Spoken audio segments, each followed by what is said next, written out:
Hello everyone, welcome to my YouTube channel RN academy of excellence. So అందరూ wait చేస్తున్నట్టు ఈ CPGET results అయితే వచ్చేసాయి కదండి. So the wait is over. So ఇప్పుడు అందరికీ ఉన్న క్వశ్చన్ మార్క్స్ ఏంటంటే ర్యాంక్ అవుట్ వచ్చేసింది. సో ర్యాంక్ తెలిసింది, మీ స్కోర్ తెలిసింది. సో నెక్స్ట్ ప్రొసీజర్ ఏంది, ప్రొసీజర్ కూడా అందరికీ తెలుసు. Certificate verification, next web counselling ఉంటుంది, ఇదంతా తెలుసు.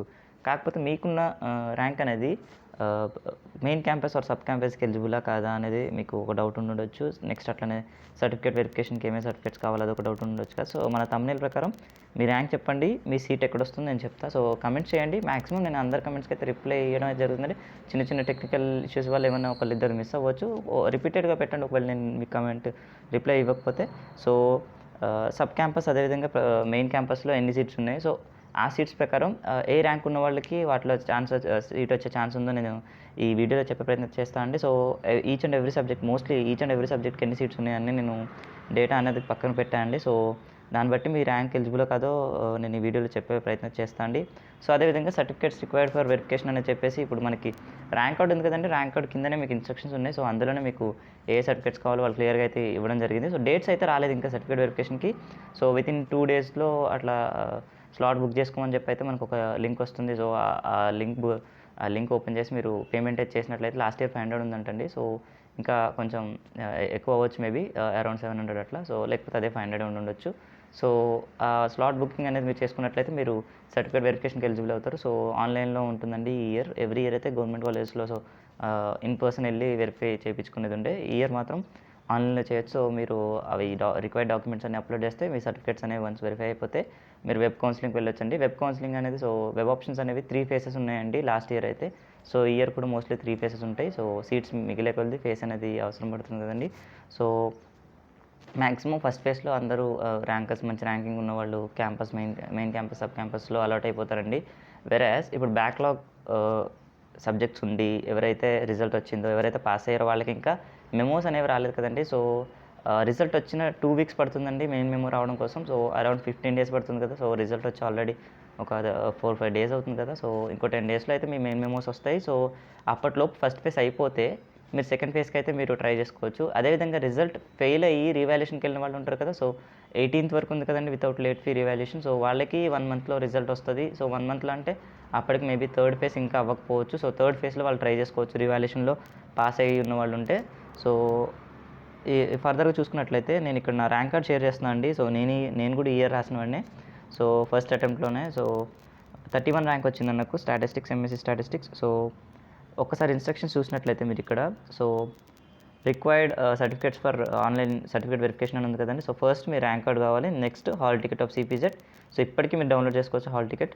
నెక్స్ట్ అట్లనే TC from the institute wear the candidate has lost studied. So me degree college ఏదైతే ఉందో అక్కడ నుంచి మీ టీసీ కావాలి. నెక్స్ట్ అట్లనే degree certificate and complete memorandum of marks or consolidate memo of qualifying exam. So ఇంటర్నెట్లో తీసుకున్న memos అయితే not allowed అండి. ఓన్లీ మీకు main memo or consolidated memo, short memo అయినా కావాలి. ప్రొవిజనల్ మెమో ఉంటుంది కదా, అదేనా okay. So with requested percentage of marks. So 55% 60% అడుగుతున్నారు కదా. సో ఆ పర్సెంట్తో ఉన్న మార్క్స్ మెమో ఒకటి తీసుకెళ్ళండి. So TC, rank card, hall ticket, degree memo, next వచ్చేసి 10th class మెమో అండి. నెక్స్ట్ అట్లనే bonafide from 9th onwards. So ఇది ఎందుకంటే బోనఫైడ్స్ ఎందుకంటే లోకల్ క్యాండిడేటా నాన్ లోకల్ క్యాండిడేటా ప్రూవ్ చేసుకోవడానికి. సో మీ స్కూల్లో మీకు ఆల్రెడీ బోనఫైడ్ ఇచ్చి ఉంటారు కదా. సో ఆల్రెడీ చిన్నప్పటి నుంచి ఒకటే స్కూల్ చదివిన వాళ్ళకి మేబీ ఫస్ట్ క్లాస్ నుంచి 10th class వరకు ఒకటే బోనఫైడ్ ఉండొచ్చు, ఆర్ ఎల్స్ 5th class నుంచి 10th class వరకు ఒకటే బోనఫైడ్ ఉండొచ్చు. సో మీరు మినిమం అయితే 9th class నుంచి ఇక్కడ చదువుకుంటున్నట్టు ప్రూవ్ చేస్తే సరిపోతుందండి లోకల్ క్యాండిడేట్ అవ్వడానికి. ఇంకా ఎలాగో ఇంటర్, డిగ్రీ ఇక్కడ చేసిన వాళ్ళకి ఎలాగో బోనఫైడ్స్ అవైలబుల్ ఉంటాయి కదా. నెక్స్ట్ అట్లనే మీరు ఒకవేళ రిజర్వ్డ్ క్యాండిడేట్ అయితే మీ community or caste certificate provide చేయాలి. నెక్స్ట్ అట్లనే income certificate issued by tahsildar on or after 1/1/2020 అండి. సో ఈ లాస్ట్ ఇయర్ జనవరి తర్వాత వచ్చిన ఇన్కమ్ సర్టిఫికేట్ ఏదైతే ఉందో అది చూపించుకుంటే సరిపోతుందండి.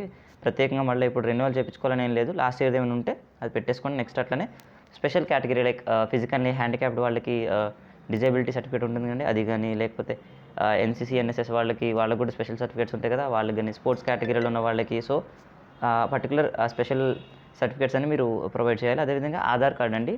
సో ఇవి అండి సర్టిఫికేట్ వెరిఫికేషన్కి వచ్చేసి.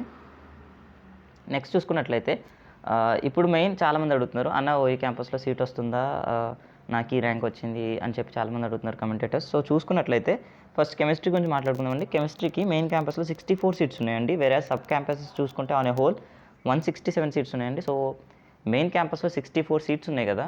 సో జనరల్ క్యాండిడేట్స్ ఎవరైతే ఉన్నారో వాళ్ళు టాప్ 50 ర్యాంక్ లోపల ఉంటే మీకు మ్యాక్సిమం సీట్ వస్తుందండి మెయిన్ క్యాంపస్లో. Whereas reserved candidates BC, SC, ST ఇంకా కొంచెం మంది స్పెషల్ కేటగిరీ వాళ్ళు ఉన్నారు కదా, వీళ్ళందరూ ఏమో టాప్ 100లో ఉంటే వాళ్ళకి ఛాన్సెస్ ఉంటాయండి. మనం చెప్పలేము ఖచ్చితంగా వస్తుందని, ఎందుకంటే కొంచెంమందికి బ్యాక్లాగ్స్ ఉండి ఈ ఎంట్రన్స్ క్రాక్ చేసి బ్యాక్లాగ్స్ ఉన్న వాళ్ళు ఉంటారు. సో వాళ్ళు ఎలిజిబుల్ కారు. అదేవిధంగా కొంచెంమంది సెంట్రల్ యూనివర్సిటీస్ రాసి సో వాటిలో సీట్లు వచ్చి వెళ్ళిపోయిన వాళ్ళు ఉంటారు. సో అలా కొంచెంమంది వెళ్ళిపోతారు. సో మీకు అది పర్టికులర్గా చెప్పలేం, కానీ ఆల్మోస్ట్ టాప్ 100లో ఉన్న రిజర్వ్డ్ క్యాండిడేట్స్కి అయితే మెయిన్ క్యాంపస్ సీట్ వస్తుందండి. అదేవిధంగా జనరల్ క్యాండిడేట్ అయితే టాప్ 50లో ఉండాలి.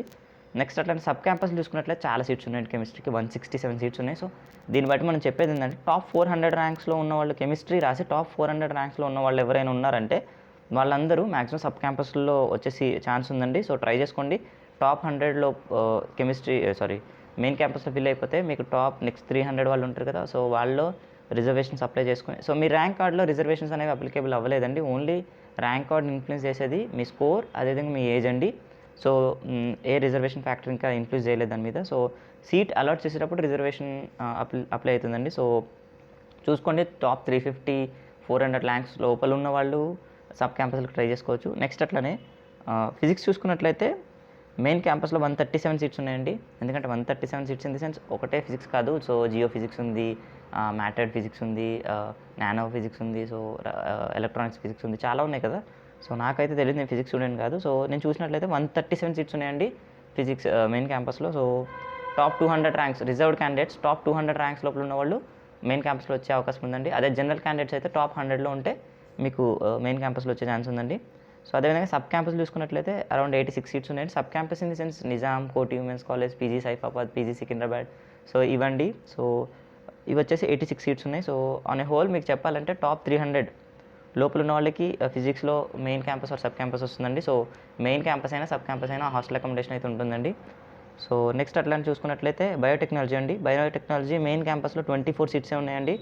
సో జనరల్ క్యాండిడేట్ అయితే టాప్ 15లో ఉంటే మీకు సీట్ అయితే కన్ఫర్మ్ అయిపోతుందండి. ఇంకా ఆ తర్వాత కేసెస్లో కొంచెం డిఫికల్టీ అవ్వచ్చు. నెక్స్ట్ అట్లనే రిజర్వ్డ్ క్యాండిడేట్ అయితే టాప్ 30లో ఉంటే చాలండి. టాప్ 30లో ఉంటే మీకు మ్యాక్సిమం సీట్ వస్తుంది. నెక్స్ట్ అట్లనే సబ్ క్యాంపస్ చూసుకున్నట్లయితే 54 సీట్స్ ఉన్నాయండి. సో వీళ్ళకైతే రిజర్వ్డ్ క్యాండిడేట్ అయితే టాప్ 70 అలా ఉన్న ఓకే అండి. వేరేజ్ జనరల్ క్యాండిడేట్ అయితే టాప్ 30-40లో ఉండాలండి. సో అట్లనే జేఎన్టీలో కూడా ఒక 24 సీట్స్ ఉన్నాయి కదండి. ఆన్ ఏ హోల్ మీరు ఒక 200 ర్యాంక్ లోపల ఉంటే మీకు మెయిన్ ఆర్ సబ్ క్యాంపస్లో వచ్చే అవకాశం ఉందండి. సో ఇది వచ్చేసి బయోటెక్నాలజీ గురించి. నెక్స్ట్ న్యూట్రిషన్ అండ్ డైటరిక్స్ మాట్లాడుకుంటే 24 సీట్సే ఉన్నాయి కదండి మెయిన్ క్యాంపస్లో. నాట్ మెయిన్ క్యాంపస్, అసలు కోటి ఉమెన్స్ కాలేజ్లో అనుకుంటా మెయిన్ క్యాంపస్లో అసలు న్యూట్రిషన్ లేదు. సో 24 సీట్స్ ఉన్నాయండి. సో ఉమెన్స్ ఎవరైనా టాప్ 24లో ఎవరైనా ఉంటే వీళ్ళు ఎక్స్పెక్టేషన్స్ పెట్టుకోండి. నెక్స్ట్ అట్లనే జియాలజీ చూసుకున్నట్లయితే సో మెయిన్ క్యాంపస్లో 58 సీట్స్ ఉన్నాయి కదండి. సో రిజర్వ్ క్యాండిడేట్స్ ఎవరైనా టాప్ 70 ఆర్ 80లో ఉంటే మీరు హోప్ పెట్టుకోవచ్చు. అదేవిధంగా జనరల్ క్యాండిడేట్ అయితే he must be in top 40 అలా ఉండాలండి. సో నెక్స్ట్ అట్లనే సబ్ క్యాంపస్లో చూసుకున్నట్లయితే అరౌండ్ ఒక 18 సీట్స్ ఉన్నాయండి. ఆన్ హోల్ మీరు మీ ర్యాంక్ అనేది 100 లోపల ఉంటే మీరు జియాలజీలో main campus or sub campus మీద ఎక్స్పెక్టేషన్స్ పెట్టుకోవచ్చు. నెక్స్ట్ అట్లా చూసుకున్నట్లయితే మ్యాథ్స్ అండి. మ్యాథ్స్ మెయిన్ క్యాంపస్లో 100 సీట్స్ ఉన్నాయండి. సో మ్యాథ్స్ మెయిన్ క్యాంపస్లో 100 సీట్స్ ఉన్నాయి. సో అంటే మీ ర్యాంక్ అనేది రిజర్వ్డ్ క్యాండిడేట్ అయితే మీరు టాప్ 150లో ఉంటే, రిజర్వ్డ్ క్యాండిడేట్ అయితే బీసీ, ఎస్సీ, ఎస్టీ వాళ్ళు అయితే టాప్ 150లో ఉంటే మీకు సీట్ వచ్చే అవకాశం ఉందండి. వేరే జనరల్ క్యాండిడేట్ అయితే టాప్ 60 ఆర్ 70 లోపలైతే ఉండాలండి. ఎందుకంటే రిజర్వేషన్స్ తర్వాత మీకు 100 ఇన్ ది సెన్స్ మీకు ఎన్ని మిగులుతాయండి యావరేజ్గా. సో 60% పోతే 40% ఇన్ ది సెన్స్ 40 సీట్సే మిగులుతాయి కదా. So you must be top 50 ఉండడం బెటర్ అండి. నెక్స్ట్ అట్లనే సబ్ క్యాంపస్లు చూసుకున్నట్లయితే 80 సీట్స్ అండి. సో ఆన్ ఏ హోల్ మీకు 180 సీట్స్ ఉన్నాయి కదండి. So 180 seats in the sense ఇప్పుడు మీరు టాప్ 200లో అయితే రిజర్వ్డ్ క్యాండిడేట్ ఉండాలండి. వేరేజ్ జనరల్ క్యాండిడేట్ అయితే టాప్ 100 లోపల ఉంటే బెస్ట్. సో నెక్స్ట్ చూసుకున్నట్లయితే కంప్యూటర్ సైన్స్ గురించి మాట్లాడుకున్నట్లయితే చాలా ఎక్కువ మంది అప్లికెంట్స్ ఉన్నారండి ఈ ఇయర్. అరౌండ్ 8,000 దాకా రాశారని ఉంది. సో మెయిన్ క్యాంపస్లో 40 సీట్స్ ఉన్నాయండి, దట్టు పేమెంట్ సీట్స్ అవి. సో సబ్ క్యాంపస్లో కూడా 40 సీట్స్ ఉన్నాయి. ఆన్ ఏ హోల్ 80 సీట్స్ ఉన్నాయండి. సో రిజర్వ్డ్ క్యాండిడేట్ అయితే టాప్ 100లో ఉండాలి, జనరల్ క్యాండిడేట్ అయితే టాప్ 40లో ఉండడం బెటర్. నెక్స్ట్ అట్లనే సోషాలజీ మాట్లాడుకున్నట్లయితే మెయిన్ క్యాంపస్లో 58 సీట్స్ ఉన్నాయండి. సో రిజర్వ్డ్ క్యాండిడేట్ అయితే టాప్ 70లో ఉన్న ఓకే. జనరల్ క్యాండిడేట్ అయితే టాప్ 30 ఆర్ 40లో ఉండడం బెటర్. నెక్స్ట్ సబ్ క్యాంపస్లో 18 సీట్స్ ఉన్నాయండి. So on a whole reserved candidate అయితే 100 సీట్స్ లోపల 100 ర్యాంక్స్ లోపల ఉంటే వీళ్ళకి సీట్ వచ్చే అవకాశం ఉందండి. జనరల్ క్యాండిడేట్ అయితే టాప్ 50లో ఉండడం బెటర్. అట్లా నెక్స్ట్ సబ్జెక్ట్స్ మాట్లాడుకున్నట్లయితే ఎంఏ కోర్సెస్ మాట్లాడుకుందామండి. తెలుగులో మెయిన్ క్యాంపస్కి 40 సీట్స్ ఉన్నాయండి. సబ్ క్యాంపస్లో 80 సీట్స్ ఉన్నాయి. సో మెయిన్ క్యాంపస్లో 40 సీట్స్ ఉన్నాయి కదా. సో రిజర్వ్డ్ క్యాండిడేట్ అయితే టాప్ 50 ఆర్ 60లో ఉంటే వీళ్ళకి సబ్ క్యాంపస్ మెయిన్ క్యాంపస్లో వచ్చే ఛాన్స్ ఉంది.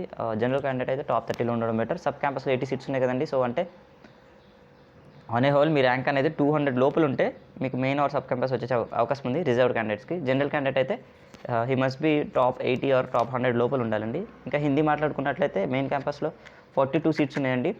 అట్లానే సబ్ క్యాంపస్లో అన్నీ కలుపుకుని 70 సీట్స్ ఉన్నాయండి. సో ఆన్ ఏ హోల్ మీకు 112 సీట్స్ ఉన్నాయి కదా. సో మీ ర్యాంక్ అనేది 150 ఆర్ 200 లోపల ఉంటే రిజర్వ్డ్ క్యాండిడేట్స్కి వచ్చే అవకాశం ఉంది. జనరల్ క్యాండిడేట్ అయితే he must be in top 80. Next English చూసుకున్నట్లయితే అదే మెయిన్ క్యాంపస్ వీళ్ళకైతే ప్రైవేట్ కాలేజ్ కానీ అఫిలియేటెడ్ కాలేజ్ కానీ కొన్ని గవర్నమెంట్ కాలేజ్ కానీ చాలా ఉన్నాయండి. So main or sub campus గురించి మాట్లాడుతున్నాను నేను. అండర్ ఓయూ అండి, ఇప్పటివరకు చెప్పినవన్నీ అండర్ ఓయూ. నేను శాతవాహన యూనివర్సిటీ లేకపోతే కాకతీయ యూనివర్సిటీ వీటి గురించి మాట్లాడట్లేదు, ఓన్లీ ఓయూ గురించి మాట్లాడుతున్నా. సో మీకు ఏమైనా వాటి గురించి కూడా డీటెయిల్స్ కావాలంటే నాకు కమెంట్స్లో అడగండి. మీ పర్టికులర్ కోర్స్, మీ ర్యాంక్, మీ కేటగిరీ ఇవన్నీ మెన్షన్ చేసి మీరు ఒక కమెంట్ చేస్తే నేను మ్యాక్సిమం రిప్లై ఇచ్చే ప్రయత్నం చేస్తాను అండి. నెక్స్ట్ చూసుకున్నట్లయితే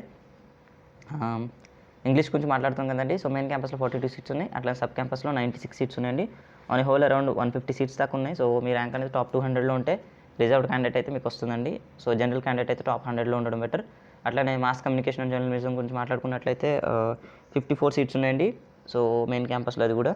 సో మీ ర్యాంక్ అనేది రిజర్వ్డ్ క్యాండిడేట్ అయితే టాప్ 70లో ఉండడం బెటర్. జనరల్ క్యాండిడేట్ అయితే టాప్ 40లో ఉండడం బెటర్. నెక్స్ట్ ఇట్లానే ఎకనామిక్స్ మాట్లాడుకున్నట్లయితే మెయిన్ క్యాంపస్లో 42 సీట్స్ ఉన్నాయి. సబ్ క్యాంపస్లో 70 సీట్స్ ఉన్నాయి. సో అనే హోల్ మీకు మొత్తం ఇక్కడ 112 సీట్స్ ఉన్నాయి కదండి. సో రిజర్వ్డ్ క్యాండిడేట్ అయితే టాప్ 150లో ఉండదు. జనరల్ క్యాండిడేట్ అయితే టాప్ 80లో ఉండడం బెటర్. నెక్స్ట్ అట్లనే పబ్లిక్ అడ్మినిస్ట్రేషన్ మాట్లాడుకున్నట్లయితే మెయిన్ క్యాంపస్లో 42 సీట్స్ ఉన్నాయి. సబ్ క్యాంపస్లో 66 సీట్స్ ఉన్నాయి. ఆన్ ఏ హోల్ మీకు ఇక్కడ 108 సీట్స్ ఉన్నాయి కదా. సో రిజర్వ్డ్ క్యాండిడేట్ అయితే టాప్ 150లో ఉండాలి. జనరల్ క్యాండిడేట్ అయితే టాప్ 80లో ఉండడం బెటర్. నెక్స్ట్ అట్లనే పొలిటికల్ సైన్స్ మాట్లాడుకున్నట్లయితే సో మెయిన్ క్యాంపస్ వచ్చేసి 42 సీట్స్ ఉన్నాయండి. అట్లా సబ్ క్యాంపస్ 56 సీట్స్ ఉన్నాయి. ఆన్ ఏ హోల్ మీకు 98 సీట్స్ ఉన్నాయండి. సో రిజర్వ్డ్ క్యాండిడేట్ అయితే టాప్ 120లో ఉండడం బెటర్. అదేవిధంగా జనరల్ క్యాండిడేట్ అయితే టాప్ 80 అలా ఉండడం బెటర్. నెక్స్ట్ ఎంకామ్ చూసుకున్నట్లయితే మెయిన్ క్యాంపస్లో 100 సీట్స్ ఉన్నాయండి. సబ్ క్యాంపస్లో 122 సీట్స్ ఉన్నాయి. సో చాలా సీట్స్ ఉన్నాయండి, 242 సీట్స్ దాకా ఉన్నాయి కదా. సో ఎస్సీ ఎస్టీ వాళ్ళు ఎవరైనా 500 లోపల ఉన్న ర్యాంక్ బెటరే వీళ్ళకి ఎంకామ్లో వచ్చే ఛాన్స్ ఉంది. బీసీ వాళ్ళకి అయితే టాప్ 300లో ఉండడం బెటర్. జనరల్ క్యాండిడేట్స్కి అయితే టాప్ 150 ఆర్ 100 లోపల ఉండడం బెటర్ అండి. సో ఇవి వచ్చేసి సీట్స్ గురించి అండి. సో ఫర్దర్గా నేను ఇంకా మీకు సిపిజెట్ రిలేటెడ్ వీడియోస్ అయితే చేస్తాను అండి. సో మీకు ఏ డౌట్ ఉన్నా నాకు కమెంట్ చేయండి, నేను మ్యాక్సిమం రిప్లై ఇచ్చే ప్రయత్నం చేస్తాను. సో ప్రతి కోర్స్కి ఏ కాలేజ్ ఆఫర్ చేస్తున్నాయో మన ఛానల్లో ప్రతి సబ్జెక్ట్కి వీడియోస్ ఉన్నాయండి. ఎక్సెప్ట్ మైక్రోబయాలజీ అండ్ జియాలజీ అలాగే బాటనీ వీళ్ళకైతే నాకు లిస్ట్ దొరకలేదు. సో వాళ్ళ గురించి చెప్పాలంటే ఓయూ మెయిన్ క్యాంపస్లో 52 సీట్స్ ఉన్నాయండి. మైక్రోబయాలజీకి కానీ జియాలజీకి కానీ బాటనీకి కానీ. సో వేరే అదర్ దెన్ మెయిన్ క్యాంపస్ అయితే నా దగ్గర లిస్ట్ లేదండి. సో వాళ్ళైతే ఎక్స్క్యూజ్ చేయాలి. సో మిగతా అన్ని సబ్జెక్ట్స్కి అయితే మన ఛానల్లో పక్క అన్ని సబ్జెక్ట్స్కి లిస్ట్ ఉన్నాయండి, వెరీ రేర్ కోర్సెస్ కూడా. సో ఛానల్లోకి ఒకసారి వెళ్ళి మీ రిలేటెడ్ కోర్స్ ఏదైతే ఉందో దాని గురించి చూసుకునే ప్రయత్నం చేయండి. So thanks for watching my video. Please do subscribe.